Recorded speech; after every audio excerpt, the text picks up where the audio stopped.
సూర్యాపేట జిల్లా వ్యాప్తంగా మాత్రం రైతులు ఈ సీజన్ లో మాత్రం చాలా తీవ్ర ఇబ్బందులు పడుతున్నారు. ఏంటంటే ఎక్కడ చూసినా కూడా ఒక్క ధాన్యం బస్తా కూడా మార్కెట్ నుంచి ఐకేపీ కేంద్రాల నుంచి మిల్లపోయిన దాఖలాలు లేవు. కానీ ప్రభుత్వ అధికారులు మాత్రం ఇప్పటికీ 30% వరకు మేము కొనుగోలు చేస్తామని చెప్తున్నారు. అయినా కూడా రైతులు మాత్రం ఎక్కడ సాధిస్తలేరు. మనం చూస్తున్నాము, నిన్న మొన్న సూర్యాపేట మండల పరిధిలోని విషయం జరిగింది. ఈ రోజు చివరి మండలం గుర్రంతంలో కూడా రైతులు ఆక్రోశానికి చెంది ధాన్యం బస్తాలు కూడా రోడ్డుపై పెట్టి తగలబెట్టుకున్న దృశ్యాలు మనం చూస్తున్నాము. అసలు రైతులకు ఎందుకు ఇబ్బంది కలిగిందో వారి మాటలో తెలుసుకుందాం.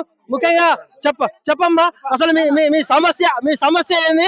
మీకున్న సమస్య ఏంది? వడ్లు కొనకపోవడమే మా సమస్య. వడ్లు కొనాలి, ఐకేపీ సెంటర్ లో వడ్లు కావాలి, కొనాలి. అందులో బస్తాలు నింపాలి, అన్లోడ్ కావాలి. బస్తాలు నింపినవి కూడా 3000 బస్తాలు అట్నే స్టాక్ ఉన్నాయి సెంటర్ లో. లోడ్ ఎత్తుతలేరు. ఎందుకు మా వడ్లు ఎందుకు కొనట్లేరు అంటే, ఆడ నిల్వ ఉంచుకోవడానికి 8 రూపాయలు బస్తాకి 8 రూపాయలు అయితేనే నిల్వ ఉంచుతామని మిల్లులో అంటురట. చెప్పు పెద్ద మనిషి, ఏమైంది? మీరు ఎందుకు రోడ్డు మీద నిరసన వ్యక్తం చేస్తున్నారు? మీ ధాన్యాన్ని ఎందుకు తగలబెట్టుకుంటున్నారు? ధాన్యం తగలబెట్టుకుంటారు. కొనలేం, 6 నెలలు కష్టం చేసినాం. కొనరు ఆయన ఐకేపీ పోసుకొచ్చి నెల అవుతుంది. కొనరు అంటే బస్సుకు 10 రూపాయలు, కింటకు 45 అట్లా అని ఇట్లా కొన్ని రోజులు అన్నారు. ఆపిరు సార్, అట్లా కూడా ఇస్తాను పోతపోయిన అనుకున్నాం. అట్లా పోయి నీళ్ళకి ఎండిపోయి మీరు ధాన్యం తెచ్చి ఎన్ని రోజులు దాటింది? నెల రోజులు దాటింది. ఒక నెల రోజులు దాటింది. ధాన్యం కొనమంటే మాకు ఇది పరిస్థితి. గాంధము నైట్ వచ్చి పట్టలుగా పోస్తున్నాం. ఆ గాంధముకు ఎప్పుడు బస్ కింద పడే చచ్చేది మేము ఇక్కడ ఉండలేదుగా. ఆ నైట్ ఎప్పుడు అనుకోకుండా గాంధం పోస్తుంది, పచ్చిపోతుంటివి.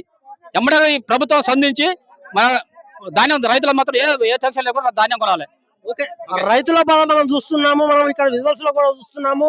రోడ్లపైకి ధాన్యం బస్తాలు తెచ్చి రైతులు మొత్తం కూడా తన పండించిన ధాన్యం ఏదైతే ఉందో మొత్తం కూడా అగ్నిది ఆహుతి చేయడం జరిగింది. మొత్తం చూస్తున్నాము మనము సూర్యాపేట టు ఆత్మకూరు పోయే రహదారి మొత్తం ట్రాఫిక్ జామ్ అయ్యింది.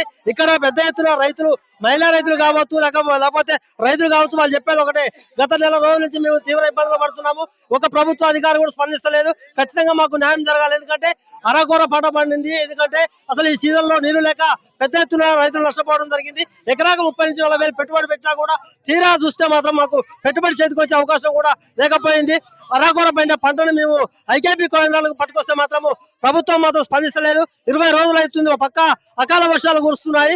ఎందుకంటే అకాల వర్షాలు మాత్రం పెద్ద ఎత్తున ధాన్యం దర్శి మొలకొస్తే మాత్రం ప్రభుత్వం ఖరీదు చేయదు. మేము అదే విధంగా బాధపడతాం. అంతేకాదు ఇక్కడ మిల్లర్లు కూడా కొరలు పెడతామని తెలుస్తుంది. ఎందుకంటే ఎవరైతే ట్రాన్స్పోర్ట్ అధికారులు ఉన్నారో లారీలు కూడా రాకపోవడం వల్ల కూడా వాళ్ళకి చాలా తీవ్ర ఇబ్బందులు పడుతున్నారు. ఎందుకంటే బస్తా కూడా 7-8 రూపాయలు మేము చెల్లిస్తున్నాము. అయినా కూడా ప్రభుత్వం స్పందించలేదు. ఖచ్చితంగా మా యొక్క సమస్య తీరే వరకు కూడా మేము భీష్మించి కూర్చున్నామని చెప్తున్నారు. అంతేకాదు జిల్లా కలెక్టర్ వచ్చి రావాలి, వచ్చిన తర్వాత మా సమస్య ఏంటో పరిష్కారం కావాలి.